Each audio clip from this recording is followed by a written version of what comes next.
ఇండస్ట్రీలో ఎలాంటి గుసగుసలు ఎవరు గెలుస్తారని అనుకుంటున్నారు మీ అంచనా ప్రకారం ఏమంటే అది డౌటే అట్లేదు దాంట్లో. అంతేనా?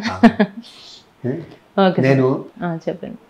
వాళ్ళు ఎంత మంచి వాళ్ళో ఇంక నేను సకలే వాళ్ళ గురించి. నేను మీ ఇంటర్వ్యూలో నేను ఆ ఫాదర్ హడవులో చెప్పా కదా, హడవులో నిజంగా ఇలాంటి సిచ్యువేషన్ లో కూడా నాకు మీరు టైం ఇవ్వడం తన మీద ప్రేమతో, పోనీ ఆ ఫ్యామిలీ మీద ప్రేమతోనే నేను. లేకపోతే నేను నోట్స్ ఇప్పటిదాకా వచ్చినమ్మా రేపన్నా ఎల్లుండన్నా చేసుకుందామని, కానీ మీకు టైం ఇచ్చేసాను కదా, మాట తప్పకూడదనే ఉంటుంది ఆ ఫ్యామిలీ మీద ఉన్న ఇష్టంతోను.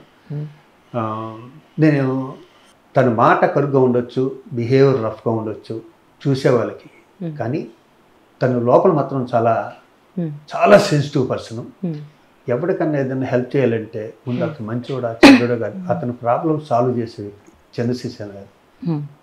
ఇది నేను బోలేని చాలా చూసేసి ఇన్ని సంవత్సరాల్లో చెప్పిన మాట.